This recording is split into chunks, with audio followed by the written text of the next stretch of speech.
2004 October 18. തമിഴ്നാട്ടിലെ ധർമ്മപുരി ജില്ലയിലൂടെ കടന്നുപോകുന്ന ബാംഗ്ലൂർ ധർമ്മപുരി ദേശീയപാതയിലൂടെ രാത്രി 9:30 ഒരു ആംബുലൻസ് ചീറിപ്പാഞ്ഞു വരികയാണ്. ആ ആംബുലൻസിന്റെ ഇരുവശങ്ങളിലായിട്ട് SKS ഹോസ്പിറ്റൽ സേലം എന്ന് എഴുതിയിട്ടുണ്ടായിരുന്നു. നീല ബീക്കണം കത്തിച്ചുകൊണ്ട് ആ പാഞ്ഞു വന്ന ആംബുലൻസ് പാലക്കോടിനടുത്തുള്ള പാപ്പാരപ്പെട്ടി എന്ന ഗ്രാമത്തിലെ പാടി 73 മെട്രിക്കുലേഷൻ സ്കൂളിന്റെ അടുത്തെത്തി ഒരു ചെറിയ വളവ് തിരിഞ്ഞു വന്നപ്പോഴാണ് റോഡിന്റെ നടുക്ക് കരിമ്പ് കയറ്റി വന്ന ലോറി വിലങ്ങനെ നിർത്തിയിരിക്കുന്നത് ആ ആംബുലൻസ് ഡ്രൈവർ കാണുന്നത്. ആംബുലൻസിന്റെ മുൻപിലുണ്ടായിരുന്നത് തമിഴ്നാട്ടിലെ സ്പെഷ്യൽ ടാസ്ക് ഫോഴ്സിലെ 2 ജീവനക്കാരായിരുന്നു. എന്നാൽ ആംബുലൻസിന്റെ പിൻഭാഗത്തിരുന്നത് അന്ന് അദ്ദേഹത്തിന്റെ തലയ്ക്ക് ഇന്ത്യൻ ഗവൺമെന്റ് ഇട്ടിരുന്ന വില 5 കോടിയായിരുന്നു. ദാവൂദ് ഇബ്രാഹിം കഴിഞ്ഞാൽ അന്ന് തലയ്ക്ക് ഏറ്റവും കൂടുതൽ തുക ഇനാമുള്ള പിടികിട്ടാപ്പുള്ളിയായിരുന്നു വീരപ്പൻ, കൂസ് മുനുസ്വാമി വീരപ്പൻ. സമയം രാത്രി 9:50.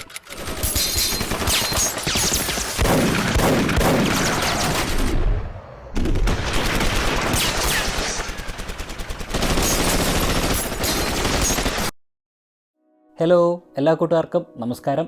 നമ്മളങ്ങനെ മറ്റൊരു യാത്രയിലാണ്. യാത്രയുടെ ഭാഗമായിട്ട് ഇന്നിപ്പോൾ ഉള്ളത് കർണാടകയിലാണ്. കർണാടകയിലെ ഒരു വനത്തിനുള്ളിലൂടെയാണ് നമ്മുടെ ഇപ്പോഴത്തെ യാത്ര. കഴിഞ്ഞ വീഡിയോയിൽ പാലാർ എന്ന ഗ്രാമത്തെ കാഴ്ചകളും വിശേഷങ്ങളൊക്കെയാണ് പങ്കുവച്ചിരുന്നത്. അങ്ങനെ പാലാറിലെ ഗ്രാമക്കാഴ്ചകളൊക്കെ കണ്ടതിന് ശേഷമാണ് നമ്മുടെ ഇപ്പോഴത്തെ യാത്ര ഈ ഒരു വനത്തിലൂടെ. അതോടൊപ്പം തന്നെ നമ്മളിപ്പോൾ സഞ്ചരിക്കുന്ന വനത്തിൻ്റെ ഒരു ഭാഗത്തുകൂടി കാവേരി നദി ഒഴുകുന്നുണ്ട്. ഇപ്പോൾ വരൾച്ചയായതിനാൽ തന്നെ നദികളിലൊന്നും അധികം വെള്ളം കാണാനായിട്ട് സാധിക്കില്ല. നമ്മളിപ്പോൾ സഞ്ചരിച്ചുകൊണ്ടിരിക്കുന്ന ഈ ഒരു വനം അറിയപ്പെടുന്നത് കാവേരി വൈൽഡ് ലൈഫ് സാങ്ച്വറി എന്നാണ്. വളരെ വീതി കുറഞ്ഞ വഴിയിലൂടെയുള്ള ഒരു കാട്ടിലൂടെയാണ് നമ്മളിപ്പോൾ സഞ്ചരിച്ചുകൊണ്ടിരിക്കുന്നത്. നമുക്ക് നോക്കിക്കഴിഞ്ഞാൽ കാണാം, ഈ കാടൊക്കെ ഇപ്പം വരൾച്ച ബാധിച്ചിട്ട് ആകെ വരണ്ട് കിടക്കുകയാണ്. മരങ്ങളൊക്കെ നോക്കിക്കഴിഞ്ഞാൽ കാണാം, മരങ്ങളിലൊന്നും ഇലകൾ കാണാനായിട്ട് സാധിക്കില്ല. കാരണം അത്രയും വരൾച്ചയാണ് ഈ ഒരു വനം നേരിടുന്നത്. അതോടൊപ്പം തന്നെ നമ്മളിപ്പോൾ സഞ്ചരിച്ചുകൊണ്ടിരിക്കുന്ന ഈ ഒരു വനപാതയിൽ എവിടെയെങ്കിലും വാഹനം നിർത്തി ഒന്ന് പുറത്തിറങ്ങി നിന്ന് കഴിഞ്ഞാൽ 5 മിനിറ്റിനുള്ളിൽ നമ്മൾ നല്ല രീതിയിൽ തളർന്നു പോകും. അത്രയും ചൂടുകാറ്റുമാണ് നമുക്കിവിടെ അനുഭവിക്കാനായിട്ട് സാധിക്കുക. നമ്മൾ കഴിഞ്ഞ യാത്രകളിലൊക്കെ പാലാർ എന്ന് പറഞ്ഞ ആ ഗ്രാമത്തിലേക്ക് പോയപ്പോഴത്തേനും ഇതേ അവസ്ഥ തന്നെയായിരുന്നു. അവിടെയുള്ള ഗ്രാമത്തിലുള്ള ആൾക്കാരൊക്കെ ഈ ചൂട് കാരണം അവിടെ താമസിക്കാൻ പോലും പറ്റുന്നില്ലാത്തൊരവസ്ഥയാണ്. നമ്മളിപ്പോൾ പോകുന്ന വഴിയും അതോടൊപ്പം തന്നെ പാലാർ എന്ന ഗ്രാമമൊക്കെ MM ഹിൽസിനോട് ചേർന്ന് കിടക്കുന്ന ഒരു സ്ഥലം കൂടിയാണ്. MM ഹിൽസ് എന്ന് പറയുന്നത് കർണാടകയിലെ വളരെ പ്രസിദ്ധമായ ഒരു ക്ഷേത്ര നഗരമാണ്. നമ്മൾ കഴിഞ്ഞ വീഡിയോയിൽ MM ഹിൽസിനെ കുറിച്ചും അതോടൊപ്പം തന്നെ പാലാറിലെ ഗ്രാമക്കാഴ്ചകളൊക്കെ ഉൾപ്പെടുത്തിയിട്ടുണ്ട്. ആ വീഡിയോ കാണാത്ത ആൾക്കാരൊക്കെ ആ വീഡിയോ കാണുക. അപ്പോൾ നിങ്ങൾക്ക് കൂടുതൽ കാര്യങ്ങൾ നമ്മൾ സഞ്ചരിച്ച് വന്ന വഴിയെക്കുറിച്ചും നമ്മൾ സഞ്ചരിച്ച ഗ്രാമങ്ങളെക്കുറിച്ചും ആ MM ഹിൽസിനെ കുറിച്ചൊക്കെ നമ്മൾ കൂടുതലായിട്ട് അതിനകത്ത് പറയുന്നുണ്ട്. അതുകൊണ്ട് ആ ഒരു വീഡിയോ കാണാത്ത ആൾക്കാർ ആ വീഡിയോ ഒന്ന് കാണുക. അപ്പോൾ ഇനി ഈ വഴിയിലൂടെ എങ്ങോട്ടാണ് പോകുന്നത് എന്ന് ചോദിച്ചു കഴിഞ്ഞാൽ, കഴിഞ്ഞ വീഡിയോയിൽ പറഞ്ഞിരുന്നു നമ്മൾ പോകുന്നത് ഗോപിനത്തം എന്ന ഗ്രാമത്തിലേക്കാണ്. ഈ ഗോപിനത്തം എന്ന ഗ്രാമം വീരപ്പൻ്റെ നാടാണ്. വീരപ്പൻ ജനിച്ചു വളർന്ന നാടാണ്. ആ നാട്ടിലേക്കാണ് നമ്മൾ പോകുന്നത്. ആ നാട്ടിലേക്കുള്ള വഴിയിലൂടെയാണ് നമ്മളിപ്പോൾ പൊയ്ക്കൊണ്ടിരിക്കുന്നത്. ഈ കാട് കടന്നെത്തുന്നത് ആ ഒരു ഗ്രാമത്തിലേക്കാണ്. അതോടൊപ്പം തന്നെ ആ ഒരു ഗ്രാമമൊക്കെ കടന്ന് പിന്നെ മുന്നോട്ട് പോയി കഴിഞ്ഞാൽ ഹൊഗനക്കൽ എന്ന സ്ഥലത്തേക്കും എത്തിച്ചേരാൻ സാധിക്കുന്നതാണ്. അങ്ങനെ പാലാർ എന്ന ഗ്രാമത്തിൽ നിന്ന് ഗോപിനത്തം എന്ന ഗ്രാമത്തിലേക്ക് ഏകദേശം 20 കിലോമീറ്ററോളം അടുപ്പിച്ച് ദൂരമേ ഉള്ളൂ. നമുക്കിനി ആ ഗ്രാമത്തിൽ പോയി അവിടുത്തെ കാഴ്ചകളും വിശേഷങ്ങളൊക്കെ പങ്കുവയ്ക്കാം. അപ്പോൾ എല്ലാ കൂട്ടുകാർക്കും മറ്റൊരു പുതിയ വീഡിയോയിലേക്ക് സ്വാഗതം. Welcome to Beebro stories. നമ്മളങ്ങനെ കാവേരി വൈൽഡ് ലൈഫ് സാങ്ച്വറിക്കകത്തുകൂടി ഏറെ ദൂരമൊക്കെ സഞ്ചരിച്ചിട്ട് നമ്മളിപ്പോൾ ഉള്ളത് കുപ്രസിദ്ധ വനം കൊള്ളക്കാരനായിരുന്ന വീരപ്പൻ ജനിച്ചു വളർന്ന വീട്ടിൻ്റെ മുന്നിലാണ്. ഈ വീട്ടിൽ ഇപ്പോൾ ആരും താമസിക്കുന്നില്ല. അന്നത്തെ കാലത്ത് പോലീസുമായിട്ടുള്ളൊരു സംഘർഷം ഉണ്ടായ സമയത്ത് വീരപ്പനും അയാളുടെ കുടുംബവുമൊക്കെ ഇവിടെ നിന്ന് തമിഴ്നാട്ടിലേക്ക് താമസം മാറുകയാണ് ഉണ്ടായത്. ഈ വീരപ്പൻ്റെ മുഴുവൻ പേര് കൂസു മുനുസ്വാമി വീരപ്പൻ എന്നായിരുന്നു. 1952 വീരപ്പൻ ഈ ഗ്രാമത്തിൽ ജനിച്ചത്. പിന്നീട് അയാൾ മരിക്കുന്നത് 2004 തമിഴ്നാട് സ്പെഷ്യൽ ടാസ്ക് ഫോഴ്സുമായിട്ടുള്ള ഏറ്റുമുട്ടലിലാണ്.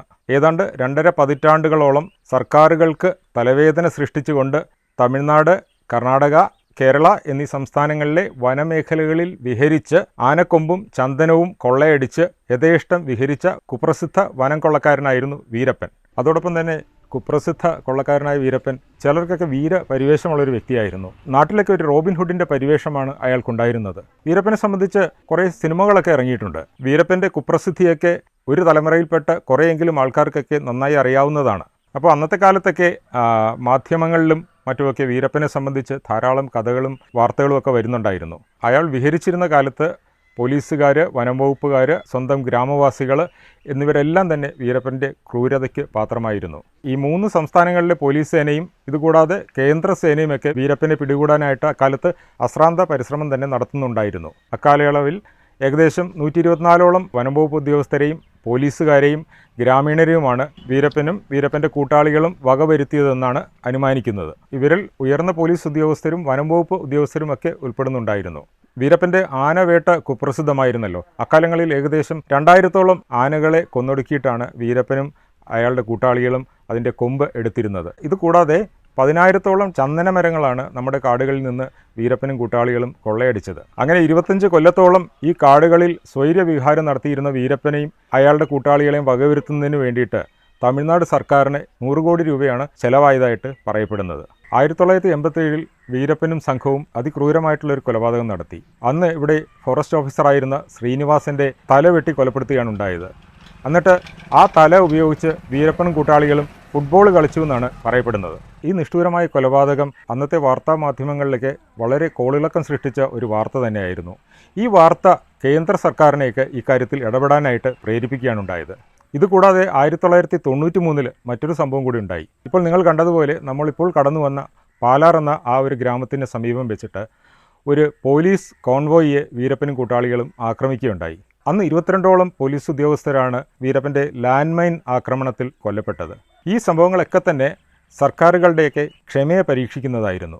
ഇതിനിടയിലൊക്കെ തന്നെ വീരപ്പൻ ഒരുപാട് വിക്രികളൊക്കെ കാണിക്കുന്നുണ്ടായിരുന്നു. അതിൽ അയാൾ പലരെയും തട്ടിക്കൊണ്ടുപോവുകയും മോചനദ്രവ്യം ആവശ്യപ്പെടുന്നുണ്ടായിരുന്നു. അതിൽ പ്രധാനമായിരുന്നു കന്നഡ സൂപ്പർ സ്റ്റാറായിരുന്ന രാജ്കുമാറിനെ തട്ടിക്കൊണ്ടുപോയ സംഭവം. വീരപ്പൻ അദ്ദേഹത്തെ 108 ദിവസങ്ങളോളമാണ് തടവിൽ പാർപ്പിച്ചത്. പിന്നീട് പലതരത്തിലുള്ള മധ്യസ്ഥ ശ്രമങ്ങളുടെ ഭാഗമായിട്ടാണ് കർണാടക സർക്കാരിന് രാജ്കുമാറിനെ വീരപ്പനിൽ നിന്ന് മോചിപ്പിക്കാനായത്. ഈ മോചനത്തിന് വേണ്ടി കർണാടക സർക്കാർ അനൗദ്യോഗികമായിട്ട് വീരപ്പന് 20 കോടി രൂപ മോചനദ്രവ്യം കൊടുത്തെന്നാണ് പറയപ്പെടുന്നത്. ഈ സംഭവത്തിന് ശേഷം വീരപ്പൻ കർണാടകത്തിലെ മന്ത്രിയായിരുന്ന നാഗപ്പയും തട്ടിക്കൊണ്ടുപോയി. പക്ഷേ നാഗപ്പയെ തട്ടിക്കൊണ്ടുപോയെങ്കിലും അദ്ദേഹത്തെ ദൗർഭാഗ്യവശാൽ കർണാടക സർക്കാരിന് അദ്ദേഹത്തെ മോചിപ്പിക്കാനായില്ല. പിന്നീട് നാഗപ്പയുടെ മൃതശരീരമാണ് കാട്ടിൽ നിന്ന് ലഭിച്ചത്. ഇങ്ങനെ നിരന്തരം തൻ്റെ പ്രവൃത്തികൾ കൊണ്ട് സർക്കാരുകൾക്ക് തലവേദന സൃഷ്ടിച്ചുകൊണ്ടിരിക്കുകയായിരുന്നു വീരപ്പൻ. അതോടെ സർക്കാർ വീരപ്പനെ വകവരുത്താൻ തന്നെ തീരുമാനിച്ചു. അതിനുവേണ്ടി അവർ പല പോലീസ് കോഡുകളും രൂപീകരിച്ചെങ്കിലും അവരെല്ലാം ഇക്കാര്യത്തിൽ പരാജയപ്പെടുകയാണ് ഉണ്ടായത്. അങ്ങനെ ഇരിക്കുമ്പോഴാണ് 2004 കെ വിജയകുമാർ എന്ന IPS ഓഫീസറുടെ നേതൃത്വത്തിൽ തമിഴ്നാട് സർക്കാർ സ്പെഷ്യൽ ടാസ്ക് ഫോഴ്സ് രൂപീകരിക്കുന്നത്. അതിൻ്റെ ഫലമായിട്ട് കെ വിജയകുമാറിൻ്റെ നേതൃത്വത്തിലുള്ള പോലീസ് സംഘം വീരപ്പനെ വകവരുത്താനായിട്ടുള്ള പല പദ്ധതികളും രൂപീകരിച്ചു. അങ്ങനെ 2004 ഒക്ടോബർ 18 വീരപ്പൻ കോയമ്പത്തൂരുള്ള ഒരു ആശുപത്രിയിലേക്ക് ചികിത്സയ്ക്കായി ഒരു ആംബുലൻസിൽ പോകുന്ന വഴി കെ വിജയകുമാറിൻ്റെ നേതൃത്വത്തിലുള്ള പോലീസ് സംഘം പതിയിരുന്ന് വീരപ്പനെയും സംഘത്തെയും ആക്രമിച്ച് കൊലപ്പെടുത്തുകയാണ് ഉണ്ടായത്.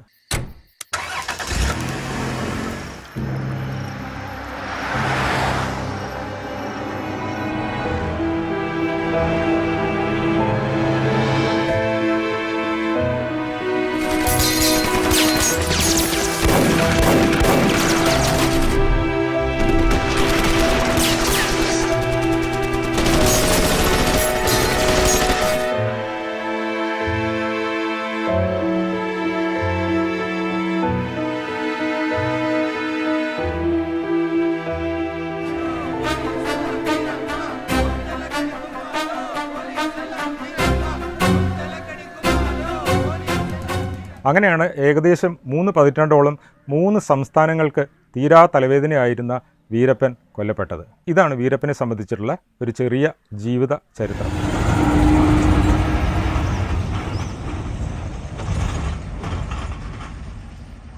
അപ്പോൾ എന്തായാലും സാറ് നേരത്തെ സൂചിപ്പിച്ച പോലെ ഇതാണ് കേട്ടോ ഇദ്ദേഹത്തിൻ്റെ വീട്. നമുക്കിവിടെ നോക്കിക്കഴിഞ്ഞാൽ ഇപ്പോൾ ഒരു പഴയ ഹീറോ ഹോണ്ടയുടെ CD 100 എന്ന് പറഞ്ഞൊരു വാഹനം നമുക്കിവിടെ കാണാനായിട്ട് സാധിക്കും. അതോടൊപ്പം തന്നെ ഇപ്പോൾ ഇവിടെ ആൾത്താമസമൊന്നുമില്ല. ഈ വീടിനോട് ചേർന്ന് ഈ ഒരു ഭാഗത്തേക്ക് നോക്കിക്കഴിഞ്ഞാൽ നമുക്ക് കൃഷിസ്ഥലമൊക്കെ കാണാനായിട്ട് സാധിക്കും. ഇപ്പോൾ നിലവിൽ ആളില്ലെങ്കിലും കൃഷിയും കാര്യങ്ങളൊക്കെ ചെയ്യുന്നുണ്ട്. ഇവിടെ താമസിച്ചുകൊണ്ടിരുന്ന വീരപ്പൻ്റെ ഭാര്യയും അതോടൊപ്പം തന്നെ മക്കളൊക്കെ തമിഴ്നാട്ടിലേക്ക് പോയെന്ന് പറഞ്ഞല്ലോ. അപ്പോൾ അവരെന്താണ് ഇവിടെ ചെയ്തത് എന്ന് വെച്ചാൽ ഈ ഒരു സ്ഥലം പാട്ടത്തിന് കൊടുത്തിരിക്കുകയാണ്, ലീസിന് കൊടുത്തിരിക്കുകയാണ്. ഇപ്പോൾ വേറെ കുറച്ച് ആൾക്കാർ തമിഴ്നാട്ടിൽ നിന്ന് വന്ന് ഈ ഒരു സ്ഥലം പാട്ടത്തിനടുത്ത് ഇപ്പോൾ കൃഷി ചെയ്യുകയാണ്. ഇവിടെ നമുക്ക് നോക്കിക്കഴിഞ്ഞാൽ പ്രധാനമായിട്ടും കാണുന്നത് ചോളമാണ് കൃഷി ചെയ്തിരിക്കുന്നത്. അതോടൊപ്പം തന്നെ പശുക്കളെ വളർത്തുന്നുണ്ട്. അതുകൊണ്ട് തന്നെ പശുവിന് കൊടുക്കാനുള്ള തീറ്റപ്പുല്ല് നമുക്കിവിടെ കാണാനായിട്ട് സാധിക്കും.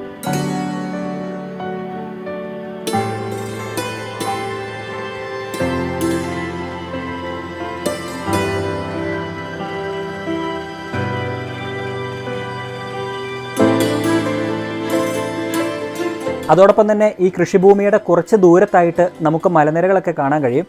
അതിൻ്റെ ഏതൊക്കെയോ ഭാഗങ്ങളിലൂടെയാണ് നമ്മൾ കടന്നു വന്നത്. ആ ഭാഗങ്ങളൊക്കെ പൂർണ്ണമായിട്ടും വനപ്രദേശമാണ്. ഇവിടെ വന്നപ്പോൾ, അതായത് ഈ ഒരു ഗ്രാമത്തിൽ വന്നപ്പോൾ തദ്ദേശികളായ ആൾക്കാരോട് നമ്മൾ വീരപ്പനെക്കുറിച്ച് ചോദിച്ചപ്പോൾ അവർ പറഞ്ഞത് ആ കാണുന്ന മലനിരകളുടെ കുറേ ഭാഗങ്ങളിലൂടെയൊക്കെയാണ് അദ്ദേഹം നടന്നിരുന്നത് എന്നാണ് നമ്മളോട് പറഞ്ഞത്. അതായത് വീരപ്പൻ്റെ കൂട്ടാളികളുടെയൊക്കെ പ്രധാന താവളങ്ങളായിരുന്നു ആ കാണുന്ന മലനിരകൾ.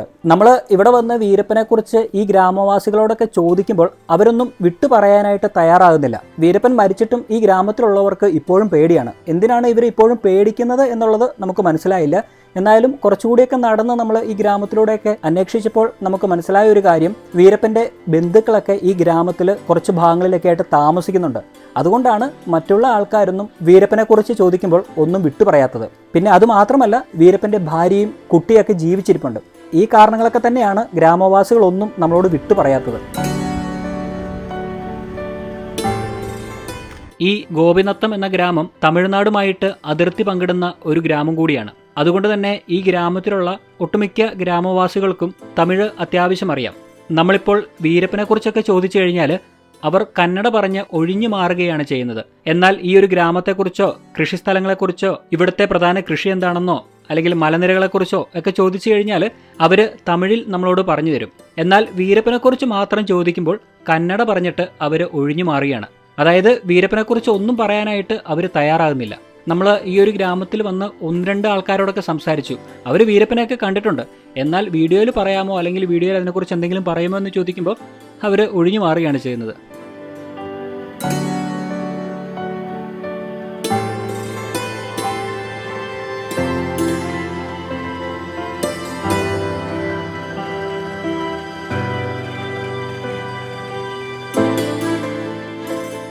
വീരപ്പൻ ജീവിച്ചിരുന്ന കാലത്ത് ഈ കാണുന്നത് ഒരു ചെറിയ ഗ്രാമമായിരുന്നു. ഇപ്പോൾ ഇവിടെ വന്ന് നമുക്ക് നോക്കിക്കഴിഞ്ഞാൽ കാണാൻ സാധിക്കുന്നത് അത്യാവശ്യം ഒരു വലിയ ഗ്രാമം തന്നെയായി. ഈ ഗ്രാമത്തിലെ ഒട്ടുമിക്ക വീടുകളും പുതിയതായി പണിതവയാണ്. മിക്കതും ഇരുനില വീടുകളുമാണ്. അതോടൊപ്പം തന്നെ വളരെ വിശാലമായി കൃഷി ചെയ്യുന്ന ഒരു ഭൂപ്രദേശം കൂടിയാണിത്. ഗോപിനത്തം എന്ന ഗ്രാമം ഒരു കാർഷിക ഗ്രാമമാണ്. അതുകൊണ്ട് തന്നെ ഈ ഗ്രാമത്തിലുള്ള ഒട്ടുമിക്ക ആൾക്കാരും കർഷകരാണ്.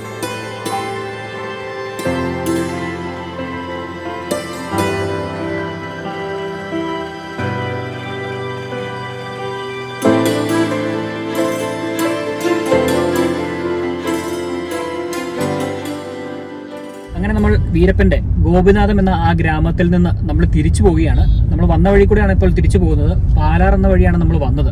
അപ്പോൾ ആ വഴിക്ക് നമ്മളിനി തിരിച്ചു പോയിട്ട് അവിടെ നിന്ന് മേട്ടൂർ ഭാഗത്തേക്കാണ് ഇനി നമ്മൾ പോകുന്നത്.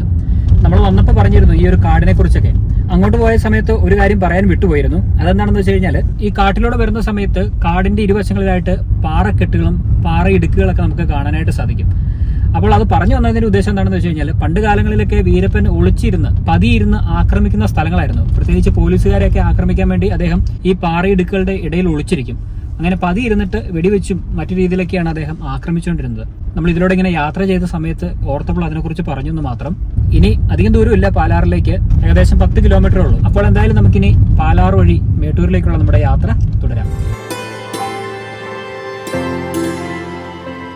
അങ്ങനെ നമ്മൾ പാലാറൊക്കെ കഴിഞ്ഞ് കുറച്ച് മുന്നോട്ട് വന്നു കഴിഞ്ഞപ്പോഴത്തേനും കർണാടകവും തമിഴ്നാടും തമ്മിൽ അതിർത്തി പങ്കിടുന്ന സ്ഥലമെത്തും. അതായത് ഒരു പാലം ക്രോസ് ചെയ്യുന്നതോടുകൂടി നമ്മൾ തമിഴ്നാട്ടിലേക്ക് പ്രവേശിക്കുകയാണ്. ഇത് കാവേരി നദിക്ക് കുറുകെയുള്ള പാലമാണ്. ആ കാവേരി നദിക്ക് കുറുകെയുള്ള പാലം ക്രോസ് ചെയ്തിട്ടാണ് നമ്മൾ തമിഴ്നാട്ടിലേക്ക് പ്രവേശിക്കുന്നത്. അപ്പോൾ ഈ ഒരു പാലത്തിന് ഒരു പ്രത്യേകത കൂടിയുണ്ട്. എന്തായാലും നമ്മുടെ ഈ ഒരു യാത്രയിൽ വളരെ പ്രധാനപ്പെട്ട ഒരു പാലം കൂടിയാണ്. അങ്ങനെ പറയാനുള്ള പ്രധാന കാരണം, വീരപ്പൻ ഒരു പോലീസ് ഉദ്യോഗസ്ഥനെ ഷൂട്ട് ചെയ്ത് കൊന്നിട്ടുണ്ട്. അദ്ദേഹം വലിയൊരു ഷാർപ്പ് ഷൂട്ടറാണ്. പണ്ട് വീരപ്പനെ കുറിച്ചൊക്കെ പറയുന്നത് കേട്ടിട്ടുള്ളത്, കുരങ്ങന്മാരുണ്ടല്ലോ, കുരങ്ങന്മാർ ഒരു മരത്തിൽ നിന്ന് മറ്റൊരു മരത്തിലേക്ക് ചാടി കറക്കുന്ന സമയത്ത് ആ ചാടുന്ന ടൈമിൽ അദ്ദേഹം ഷൂട്ട് ചെയ്ത് ആ കുരങ്ങനെ കൊല്ലുമായിരുന്നാണ്. അത്രയും ഷാർപ്പ് ഷൂട്ടറാണ് ഈ പറയുന്ന വീരപ്പൻ.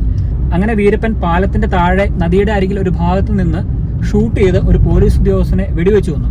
ഒരുപാട് പോലീസ് ഉദ്യോഗസ്ഥരുണ്ട് അവിടെ. ആ ചെക്ക് പോസ്റ്റിന്റെ സ്ഥലങ്ങളിൽ ഒരുപാട് പോലീസ് ഉദ്യോഗസ്ഥരുണ്ടായിരുന്നു. ഈ ഒരു പോലീസ് ഉദ്യോഗസ്ഥനെ മാത്രം തെരഞ്ഞുപിടിച്ച് കൊല്ലാൻ കാരണം, അദ്ദേഹത്തിന്റെ നാട്ടിൽ തദ്ദേശികളായ 1-2 ആൾക്കാരെ പ്രത്യേകിച്ച് കാരണമൊന്നുമില്ലാതെ തെറ്റായ ധാരണയുടെ പേരിൽ കൊന്നുകളഞ്ഞു. അതായത് വീരപ്പനുമായിട്ട് ബന്ധമുണ്ട്, അങ്ങനെ എന്തോ ഒരു പ്രശ്നം കാരണമാണ് അവരെ കൊന്നുകളഞ്ഞത്. അത് വീരപ്പനെ വളരെ രോക്ഷാകുലനാക്കി. അതിന്റെ പ്രതികാരം എന്നോണമാണ് വീരപ്പൻ അദ്ദേഹത്തെ വെടിവെച്ച് കൊന്നത്. ഈ വെടിവെക്കുന്ന സമയത്ത് വീരപ്പന്റെ കൂടെ വേറെ കുറച്ച് കൂട്ടാളികൾ ഉണ്ടായിരുന്നു. അപ്പോൾ അവർ പറഞ്ഞു, നമുക്ക് അവിടെയുള്ള എല്ലാവരും വെടിവെച്ചു കൊല്ലാന്ന്. അപ്പോൾ വീരപ്പൻ പറഞ്ഞു, അങ്ങനെ ചെയ്യേണ്ട ഒരു കാര്യമില്ല, അവർ പ്രത്യേകിച്ച് തെറ്റൊന്നും നമ്മളോട് ചെയ്തിട്ടില്ല. തെറ്റ് ചെയ്തത് ആ ഒരു പോലീസ് ഉദ്യോഗസ്ഥനാണ്. അപ്പോൾ ആ പോലീസ് ഉദ്യോഗസ്ഥനെ മാത്രം കൊല്ലാന്ന് പറഞ്ഞ് അദ്ദേഹമാണ് അങ്ങ് ദൂരെ നിന്ന് ഉന്നം പിടിച്ച് അദ്ദേഹത്തെ വെടിവെച്ച് കൊന്നു കളഞ്ഞത്. അപ്പോൾ അതാണ് ഈ ഒരു പാലത്തിനെ കുറിച്ച് പ്രധാനമായിട്ട് പറയാനാണെങ്കിൽ. അപ്പോൾ എന്തായാലും നമ്മുടെ ഒരു യാത്രയും ഈ ഒരു സബ്ജക്റ്റും വീരപ്പന്റെ ഗ്രാമത്തെക്കുറിച്ചൊക്കെ ആയതുകൊണ്ട് ഈ ഒരു പാത നമ്മൾ കടന്നു വന്നപ്പോൾ ആ ഒരു പാലം കണ്ടപ്പോൾ അതിനെക്കുറിച്ച് പറഞ്ഞെന്ന് മാത്രം. അവിടെ വാഹനം നിർത്താനായിട്ടുള്ള ഒരു പ്രത്യേക സൗകര്യമൊന്നുമില്ല. അപ്പോൾ എന്തായാലും ആ ഒരു പാലമൊക്കെ കടന്ന് തമിഴ്നാട്ടിലേക്ക് പ്രവേശിച്ചിരിക്കുകയാണ്. ഇനിയിപ്പോൾ അധികം ദൂരമില്ല മേട്ടൂരിലേക്ക്. ഏകദേശം 10-25 കിലോമീറ്ററോളം പോയി കഴിഞ്ഞാൽ മേട്ടൂരെത്തും. മേട്ടൂർ പോയിട്ട് റൂമെടുത്ത് താമസിക്കാമെന്നാണ് ഇപ്പോൾ വിചാരിക്കുന്നത്. അതോടൊപ്പം തന്നെ സൂര്യനൊക്കെ അസ്തമിച്ചു തുടങ്ങി. ഇനിയിപ്പോൾ വേറെ പ്രത്യേകിച്ച് കാഴ്ചകളൊന്നും കാണാനായിട്ട് സാധിക്കില്ല. അപ്പോൾ ഇനി നമ്മൾ മേട്ടൂർ പോയി താമസിക്കുകയാണ്.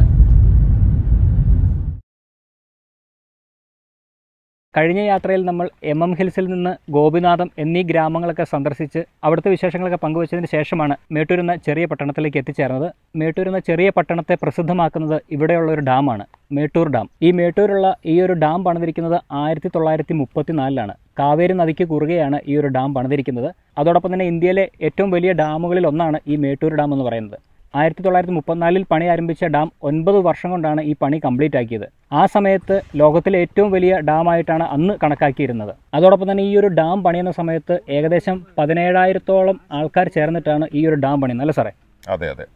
അപ്പോൾ ഈ ഡാമിൻ്റെ നിർമ്മിതിയെ സംബന്ധിച്ച് മറ്റു കാര്യങ്ങൾ നമ്മൾ നോക്കുമ്പോൾ ബിബിൻ നേരത്തെ പറഞ്ഞ പോലെ 1934 പണിത ഡാമാണ്. അക്കാലങ്ങളിൽ ലോകത്തിലെ തന്നെ ഏറ്റവും വലിയ ഡാമായിരുന്നു. ഇപ്പോൾ ഈ ഡാമിൻ്റെ ഒരു സ്പെസിഫിക്കേഷൻ പറയുകയാണെങ്കിൽ ഇതിൻ്റെ ഉയരം 214 അടിയാണ്. അതുകൂടാതെ ഇതിൻ്റെ നീളം 5700 അടിയാണ്. അപ്പോൾ ഈ ഡാമിൻ്റെ നിർമ്മാണ ഉദ്ദേശം ഈ ഡാം തമിഴ്നാട്ടിലെ 12ഓളം ജില്ലകളിലെ ജനങ്ങളുടെ കൃഷി ആവശ്യത്തിനും കുടിവെള്ളത്തിനും ഉപയോഗിക്കുന്നുണ്ട്. അപ്പോൾ ഈ മേട്ടൂർ ഡാം ഡിസൈൻ ചെയ്തത് 1934 ഐറിഷ് എഞ്ചിനീയറായ വിൻസെൻ്റ് ഹാർട്ട് എന്ന ഇംഗ്ലീഷുകാരനാണ്. അക്കാലത്ത് മദ്രാസ് സർക്കാർ ജനങ്ങളിൽ നിന്ന് നികുതി പിരിച്ചാണ് ഈ ഡാം പണിയാനായിട്ടുള്ള തുക കണ്ടെത്തിയത്. പിൽക്കാലത്ത് മേട്ടൂർ ഡാമിൻ്റെ വൃഷ്ടിപ്രദേശങ്ങളിൽ Harangi dam, Hemavathi dam, Kabini dam, KRS dam എന്നിങ്ങനെ ഒരു 4 ഡാമുകൾ നിർമ്മിക്കപ്പെട്ടത് കാരണം മേട്ടൂർ ഡാമിലേക്കുള്ള ജലത്തിൻ്റെ ഒഴുക്ക് വളരെ കുറഞ്ഞു. അപ്പോൾ ഈ സംഭവങ്ങളെല്ലാം തന്നെ കർണാടകവും തമിഴ്നാടും തമ്മിൽ കാവേരി വാട്ടർ ഡിസ്പ്യൂട്ട് എന്ന് പറഞ്ഞ് വളരെ വിവാദകരമായിട്ടുള്ള ഒരു പ്രശ്നം പലപ്പോഴായിട്ട് ഉടലെടുക്കുകയുണ്ടായി. അതിപ്പോഴും തുടരുന്നുണ്ട്. അപ്പോൾ ഇതൊക്കെ തന്നെയാണ് മേട്ടൂർ ഡാമിനെ കുറിച്ച് ചെറിയ രീതിയിൽ പറയുകയാണെങ്കിൽ. ഈ മേട്ടൂർ ഡാമിനോടനുബന്ധിച്ച് ഒരു പാർക്കൊക്കെ സ്ഥിതി ചെയ്യുന്നുണ്ട്. അതുകൊണ്ട് തന്നെ കുട്ടികളും മുതിർന്നവരൊക്കെ ആയിട്ട് ഒരുപാട് ആൾക്കാർ ഈ ഡാം കാണാനും ആ പാർക്കിൽ സമയം ചെലവഴിക്കാനൊക്കെ ആയിട്ട് വരുന്നുണ്ട്. നമ്മളിപ്പോൾ നിൽക്കുന്ന ഈ ഒരു സ്ഥലത്തിന് ഒരു പ്രത്യേകതയുണ്ട്. ഈ ഒരു സ്ഥലത്തെക്കുറിച്ച് പറയുകയാണെങ്കിൽ ഈ സ്ഥലത്താണ് വീരപ്പൻ കൊല്ലപ്പെട്ടതിന് ശേഷം അദ്ദേഹത്തെ അടക്കം ചെയ്തത്. ഈ അടക്കം ചെയ്ത സ്ഥലം സ്ഥിതി ചെയ്യുന്നത് മേട്ടൂർ ഡാമിനടുത്തുള്ള മൂലക്കാട് എന്ന സ്ഥലത്താണ്. അധികം ദൂരമില്ല മേട്ടൂർ ഡാമിൻ്റെ അവിടെ നിന്ന് ഇങ്ങോട്ട് വരാനായിട്ട്. എന്തായാലും ഒരുപാട് ആൾക്കാർ ഈ ഒരു സ്ഥലം സന്ദർശിക്കാനായിട്ട് വരുന്നതായിട്ട് നമുക്ക് കാണാം. ഇവിടെ നമുക്ക് നോക്കിക്കഴിഞ്ഞാൽ 5 കല്ലറകൾ നമുക്ക് കാണാനായിട്ട് സാധിക്കും. ഒന്നാമത്തെ കല്ലറ എന്ന് പറയുന്നത് വീരപ്പൻ്റെ ജ്യേഷ്ഠൻ്റെ ഭാര്യയുടെയാണ്. രണ്ടാമത്തത് വീരപ്പൻ്റെ ജ്യേഷ്ഠൻ, മൂന്നാമത്തേത് വീരപ്പൻ, നാലാമത്തത് വീരപ്പൻ്റെ ജ്യേഷ്ഠൻ്റെ മകനാണ്, അഞ്ചാമത്തത് വീരപ്പൻ്റെ ഭാര്യയുടെ അമ്മയുടെ അനിയത്തിയാണ്. അങ്ങനെ 5 പേരുടെ കല്ലറയാണ് നമുക്കിവിടെ കാണാനായിട്ട് സാധിക്കുക. അപ്പോൾ നമ്മൾ വിചാരിക്കും എന്തുകൊണ്ടാണ് ഈ മൂലക്കാട് എന്ന ഗ്രാമത്തിൽ ഈ വീരപ്പനും വീരപ്പൻ്റെ ബന്ധുക്കാരെയൊക്കെ അടക്കിയിരിക്കുന്നത് എന്നുള്ളത്. ഇതിനുള്ള പ്രധാന കാരണം ഈ ഗ്രാമത്തിനോട് ചുറ്റപ്പെട്ടാണ് ഇവരുടെ മറ്റ് ബന്ധുക്കൾ താമസിക്കുന്നത്. അദ്ദേഹം ജനിച്ചു വളർന്നത് ഗോപിനാഥ് എന്ന ഗ്രാമത്തിലാണെങ്കിലും അവിടെ എന്തുകൊണ്ട് അടക്കം ചെയ്തില്ല എന്നൊരുപാട് ആൾക്കാർ ചോദിക്കാറുണ്ടായിരുന്നു. പക്ഷേ ഈ ഒരു സ്ഥലത്ത് ഇവരുടെ ബന്ധുക്കൾ ഉള്ളതുകൊണ്ട് ഇവർക്ക് അങ്ങോട്ട് പോകാൻ, മറ്റൊരു സ്റ്റേറ്റ് ആയതിനാലും ഇവർക്ക് പോയി വരവ് ബുദ്ധിമുട്ടൊക്കെ ആയതുകൊണ്ടാണ് അവരെ നിർബന്ധം പിടിച്ച് ഇവിടെ തന്നെ ഇവരെ അടക്കം ചെയ്തത്. എന്തായാലും വീരപ്പനെ അടക്കം ചെയ്ത ഈ ഒരു സ്ഥലത്ത് ഒരുപാട് ആൾക്കാർ കാണാനായിട്ട് വരുന്നുണ്ട്. ബിബിൻ പറഞ്ഞ പോലെ ശരിയാണ്, ഒരുപാട് ആൾക്കാർ ഇവിടെ എത്തുന്നുണ്ട്. നമ്മളിവിടെ നിൽക്കുമ്പോൾ തന്നെ കാറിലും ബൈക്കിലും കാൽനടയായിട്ടൊക്കെ ധാരാളം സന്ദർശകർ ഈ കല്ലറയിലേക്ക് വരുന്നുണ്ട്.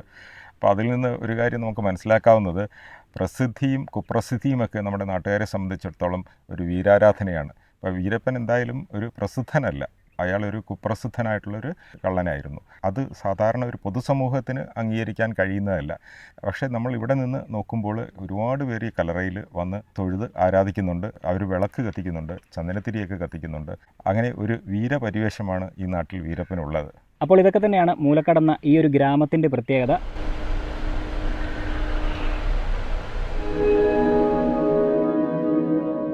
അങ്ങനെ നമ്മൾ വീരപ്പനെ അടക്കം ചെയ്ത മൂലക്കാട് എന്ന ഗ്രാമത്തിൽ നിന്ന് നമ്മുടെ യാത്ര തുടരുകയാണ്. ഇനി നമ്മൾ പോകുന്നത് പന്നവാടി പരിസൽത്തുറ എന്ന ഒരു ചെറു ഗ്രാമത്തിലേക്കാണ്. ഈ ഗ്രാമം മേട്ടൂർ ഡാമിൻ്റെ റിസർവെയറിനോട് ചേർന്നുള്ള ഒരു ഗ്രാമമാണ്. കാവേരി നദിയുടെ ഒഴുക്ക് കുറഞ്ഞതിനാൽ ഡാമിൻ്റെ റിസർവെയറിൽ കുറച്ച് ഭാഗത്ത് മാത്രമേ ഇപ്പോൾ വെള്ളമുള്ളൂ. അങ്ങനെ നമ്മൾ പന്നവാടി പരിസൽത്തുറ എന്ന ഗ്രാമത്തിനുള്ളിലൂടെ പ്രവേശിച്ച് മേട്ടൂർ ഡാമിൻ്റെ ക്യാച്ച്മെൻറ്റ് ഏരിയയിലേക്കാണ് പ്രവേശിച്ചിരിക്കുന്നത്. നമുക്ക് ഇവിടെ നോക്കിക്കഴിഞ്ഞാൽ കാണാം വറ്റി വരണ്ട് കിടക്കുന്ന മേട്ടൂർ ഡാമിൻ്റെ ക്യാച്ച്മെൻറ്റ് ഏരിയ. അതിലൂടെയാണ് നമ്മളിപ്പോൾ വാഹനം ഓടിച്ചുകൊണ്ട് പോകുന്നത്. മഴക്കാല സമയങ്ങളിൽ നമ്മളിപ്പോൾ സഞ്ചരിച്ചുകൊണ്ടിരിക്കുന്ന ഈ ഒരു പ്രദേശം മുഴുവനും ജലാശയത്തിന് അടിയിലായിരിക്കും. നമ്മൾ കഴിഞ്ഞയിടയ്ക്ക് പത്രത്തിലൊക്കെ വായിച്ചിരുന്നു, മേട്ടൂർ ഡാമിൻ്റെ ക്യാച്ച്മെൻ്റ് ഏരിയയിൽ വെള്ളം കുറവായതിനാൽ ആ ഭാഗത്തുകൂടി ഇപ്പോൾ ബസ് സർവീസ് നടത്തുന്നുവെന്ന്. അതായത് നമ്മളിപ്പോൾ സഞ്ചരിച്ചുകൊണ്ടിരിക്കുന്ന വഴിയിലൂടെയാണ് ആ ബസ് സർവീസ് നടത്തുന്നത്.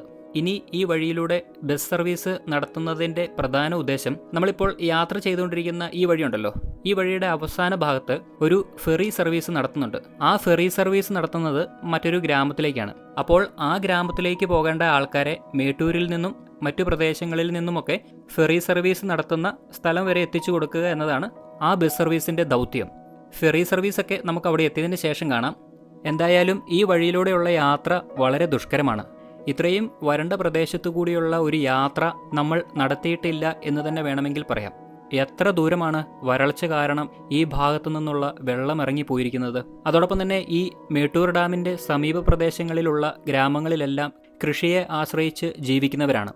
അതുകൊണ്ട് തന്നെ വെള്ളമില്ലാത്തതിനാൽ ഈ ഒരു പ്രദേശത്തുള്ള ആൾക്കാർക്ക് ഒന്നും തന്നെ കൃഷി ചെയ്യാനായിട്ട് സാധിക്കുന്നില്ല. അപ്പോൾ എന്തായാലും ഈ വഴിയിലൂടെ സഞ്ചരിച്ച് ആ ഫെറി സർവീസ് നടത്തുന്ന സ്ഥലമൊക്കെ ഒന്ന് പോയി കാണാം.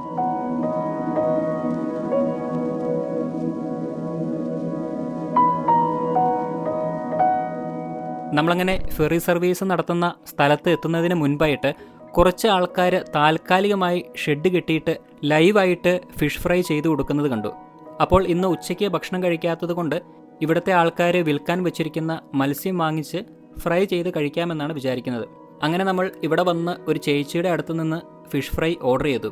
നമ്മൾ ചൂണ്ടിക്കാണിക്കുന്ന മീൻ അപ്പോൾ തന്നെ അവർ ഫ്രൈ ചെയ്ത് തരികയാണ് ചെയ്യുന്നത്. ഈ ഡാമിൻ്റെ ക്യാച്ച്മെൻ്റ് ഏരിയയിൽ നിന്ന് പിടിക്കുന്ന മീനുകൾ തന്നെയാണ് അവരിവിടെ ഫ്രൈ ചെയ്ത് കൊടുക്കുന്നത്. ഈ ഫ്രൈ ചെയ്ത് കൊടുക്കുന്ന ഷെഡുകളോട് ചേർന്ന് കുറേ കൊട്ടവഞ്ചികൾ നമുക്ക് കാണാം. ഈ കൊട്ടവഞ്ചികളിലാണ് ഡാമിൻ്റെ റിസർവെയറിൽ പോയി മീൻ പിടിച്ചുകൊണ്ടുവന്ന് ഇവിടെ വിൽക്കുന്നത്. ഈ ഡാമിൻ്റെ റിസർവെയറിനോട് ചേർന്നുള്ള ഗ്രാമങ്ങളിൽ കൃഷി കഴിഞ്ഞാൽ അവരുടെ പ്രധാന ഉപജീവന മാർഗം ഈ ഡാമിൽ നിന്നുള്ള മീൻപിടുത്തമാണ്. ഇപ്പോൾ ഈ ഭാഗങ്ങളിൽ വെള്ളം കുറവായതിനാൽ ഒരുപാട് സഞ്ചാരികൾ ഈ ഒരു പ്രദേശത്തു കൂടി വന്നു പോകുന്നുണ്ട്. അതുകൊണ്ട് തന്നെ ഇവരെ സംബന്ധിച്ചിടത്തോളം ഈ മീൻ വിൽക്കുന്നത് ഇവരുടെ ഇപ്പോഴത്തെ ഒരു പ്രധാന ഉപജീവന മാർഗമായി മാറിയിരിക്കുകയാണ്. അപ്പോൾ എന്തായാലും നമുക്കിനി ഇവിടെ നിന്ന് മീൻ കഴിച്ചതിന് ശേഷം നമുക്ക് ബാക്കി യാത്ര തുടരാം.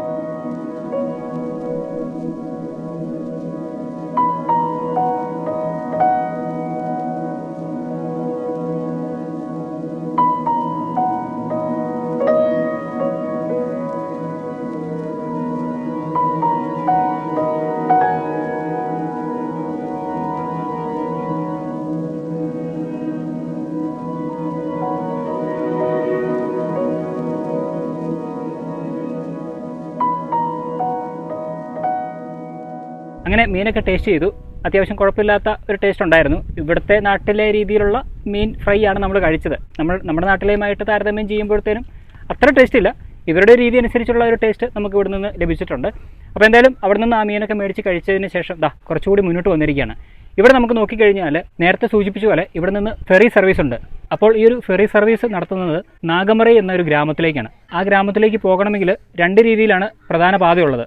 ഒന്ന് ഫെറി സർവീസ്, രണ്ട് വാഹനം മുഖേന നമുക്ക് ആ ഗ്രാമത്തിൽ എത്താനായിട്ട് സാധിക്കും. പക്ഷേ മേട്ടൂരുള്ളവർക്കും പന്നവാടി പരിസരത്തുറയുന്ന ആ ഒരു ഗ്രാമത്തിലുള്ളവർക്കും കടത്ത് കടന്ന് പോയില്ല എങ്കിൽ ഏകദേശം 90 കിലോമീറ്ററോളം ചുറ്റി സഞ്ചരിച്ചെങ്കിൽ മാത്രമേ ആ ഗ്രാമത്തിൽ നാഗമറൈ എന്ന ആ ഒരു ഗ്രാമത്തിൽ എത്തിച്ചേരാനായിട്ട് സാധിക്കുകയുള്ളൂ. അങ്ങനെ 90 കിലോമീറ്ററോളം ചുറ്റി സഞ്ചരിച്ച് പോകുന്നതിനേക്കാൾ എളുപ്പം അവർക്ക് 2-3 കിലോമീറ്ററോളം ഈ ബോട്ടിൽ സഞ്ചരിച്ച് കഴിഞ്ഞാൽ എളുപ്പത്തിൽ ആ ഗ്രാമത്തിൽ എത്തിച്ചേരാം. അതുകൊണ്ട് തന്നെ ആ ഗ്രാമവും ആ ഗ്രാമത്തിന് ചുറ്റപ്പെട്ട സ്ഥലങ്ങളിലുള്ള ആൾക്കാരെല്ലാം ഈ ഫെറി സർവീസാണ് ഉപയോഗിക്കുന്നത്. അപ്പോൾ എന്തായാലും ആ ബോട്ട് വരുന്നുണ്ട്. ആ ബോട്ടിൽ കയറി നമുക്ക് അക്കരയ്ക്ക് പോയിട്ട് അവിടെ എന്താണ് കാഴ്ചകൾ എന്നുള്ളതൊക്കെ നമുക്ക് മനസ്സിലാക്കാം.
അപ്പോൾ എന്തായാലും നമ്മളങ്ങനെ അവിടെ നിന്ന് കടത്തൊക്കെ കടന്ന് ഇക്കരയിലേക്ക് എത്തിയിരിക്കുകയാണ് കേട്ടോ.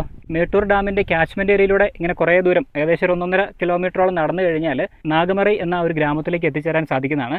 കുറച്ച് കുടുംബങ്ങളൊക്കെ അവിടെ താമസിക്കുന്നുണ്ട്. നമ്മൾ ബോട്ടിൽ നിന്ന് ഇറങ്ങിയതിന് ശേഷം തദ്ദേശികളായ കുറച്ച് ആൾക്കാരോട് ചോദിച്ചപ്പം അവർ പറഞ്ഞത് അവിടെ കുറച്ച് വീടുകളേ ഉള്ളൂ, ഏകദേശം ഒരു 100 കുടുംബങ്ങളോളം ഉണ്ട് എന്നാണ് അവർ നമ്മളോട് പറഞ്ഞത്.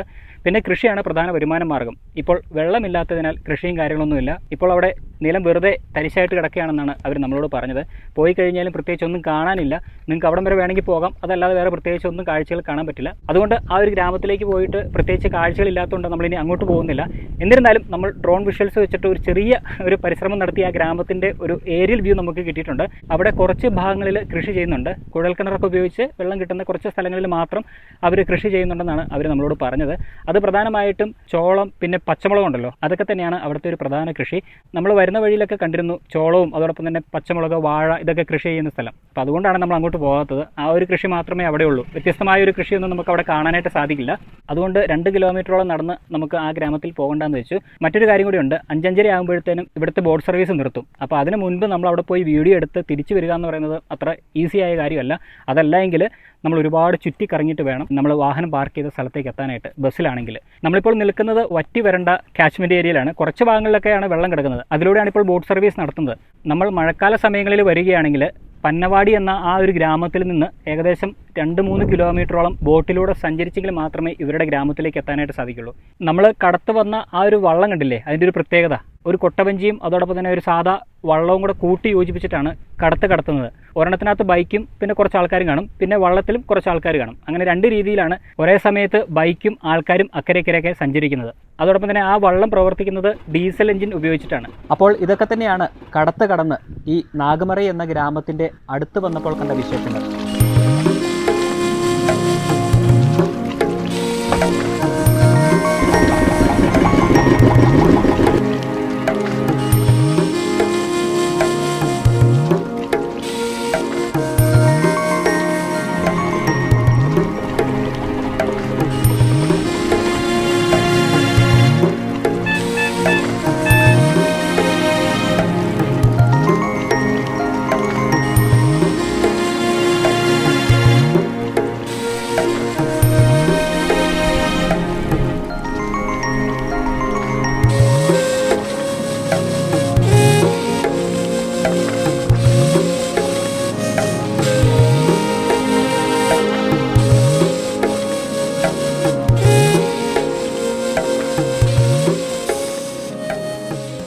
അപ്പോൾ എന്തായാലും നമ്മൾ കടത്തൊക്കെ കടന്ന് കാറെടുത്ത് കുറച്ച് ദൂരം മുന്നോട്ട് വന്ന് പന്നവാടി പരിശൽത്തുറ എന്ന ആ ഒരു ഗ്രാമത്തിലേക്ക് എത്തിച്ചേർന്നിരിക്കുകയാണ്.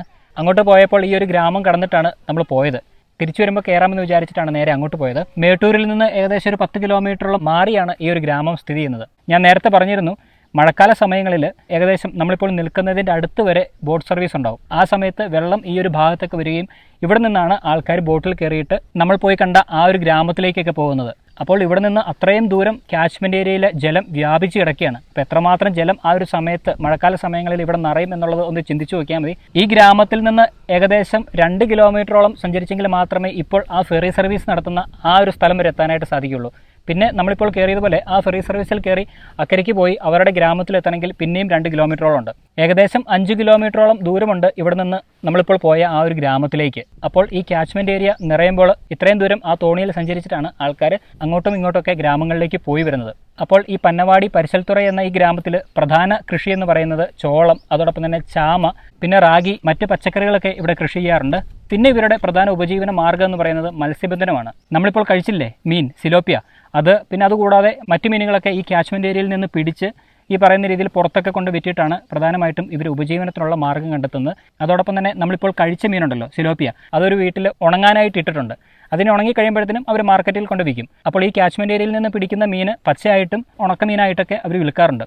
അതോടൊപ്പം തന്നെ ഒരു ചെറിയ ഗ്രാമമാണ് കേട്ടോ. ഒരുപാട് വികസനം എത്തിയ ഒരു ഗ്രാമം എന്ന് നമുക്ക് പറയാനായിട്ട് സാധിക്കില്ല. ഒരുപാട് വർഷം പഴക്കമുള്ള ചെറിയ ചെറിയ വീടുകളൊക്കെ ഈ ഒരു ഗ്രാമത്തിൽ കാണാനായിട്ട് സാധിക്കും. പിന്നെ കുറച്ച് അമ്മച്ചിമാരൊക്കെ ആ വീടിൻ്റെ മുൻപിലിരുന്ന് സായാഹ്ന സമയമൊക്കെ ചെലവഴിക്കുന്നത് നമുക്ക് കാണാനായിട്ട് സാധിക്കും. അങ്ങനെ ഒരു ചെറിയ ഗ്രാമമാണ് പന്നവാടി പരിശൽത്തുറ എന്ന ഈ ഒരു ഗ്രാമം. പിന്നെ ഈ ഗ്രാമത്തിലൂടെ നമ്മൾ നടന്നപ്പോൾ കണ്ടത് ഒരു വീട്ടിൽ ഒരു ചേച്ചി ഇരുന്ന് മരത്തിൻ്റെ കയൽ ഉപയോഗിച്ചിട്ട് ഇങ്ങനെ ചുറ്റുന്നുണ്ട്. നമ്മൾ അതിനെക്കുറിച്ച് ചോദിച്ചപ്പോൾ അവർ പറഞ്ഞത് റാഗിയാണ്. റാഗി കുറുക്കിയിട്ട് വൈറ്റത്തിനുള്ള ഭക്ഷണം ഉണ്ടാക്കുകയാണെന്നാണ് പറഞ്ഞത്. അതിൻ്റെ ഒരു പേര് പറഞ്ഞു, പേരെന്താണെന്നുള്ളത് വിട്ടുപോയി. നമ്മുടെ നാട്ടിലൊന്നും അങ്ങനെ കണ്ടിട്ടില്ല ഇങ്ങനത്തെ ഒരു ഭക്ഷണ രീതി. അവരിങ്ങനെ കറക്കി നല്ല രീതിയിൽ അതിങ്ങനെ കുഴമ്പ് രൂപത്തിലാക്കിയതിന് ശേഷം കറി കൂട്ടി വൈറ്റത്തെ ഭക്ഷണമാക്കും എന്നാണ് അവർ നമ്മളോട് പറഞ്ഞത്. അപ്പോൾ ഇതൊക്കെ തന്നെയാണ് പന്നവാടി പരിസൽത്തുറ എന്ന ഈ ഒരു ചെറിയ ഗ്രാമത്തിലെ വിശേഷങ്ങൾ. അപ്പോൾ എന്തായാലും നമ്മുടെ ഈ ചെറിയ യാത്ര ദക്ഷിണേന്ത്യയുടെ ഉൾഗ്രാമ പ്രദേശങ്ങളിലൂടെയൊക്കെ തുടരുകയാണ്. ഒരുപാട് കാഴ്ചകൾ നമുക്ക് കാണാൻ സാധിക്കുന്നു, ഒരുപാട് ആൾക്കാരെ പരിചയപ്പെടാൻ സാധിക്കുന്നു, അവരുടെ കൃഷിരീതികൾ, അതോടൊപ്പം തന്നെ അവരുടെ ജീവിത സാഹചര്യങ്ങൾ, അതോടൊപ്പം തന്നെ ആചാര അനുഷ്ഠാനങ്ങൾ, ഇവയൊക്കെ മനസ്സിലാക്കിയിട്ടാണ് നമ്മുടെ യാത്ര തുടരുന്നത്. അപ്പോൾ എന്തായാലും ഇന്നത്തെ ഈ ഒരു ചെറിയ വീഡിയോ നിങ്ങൾക്ക് ഇഷ്ടമായെന്ന് വിചാരിക്കുന്നു.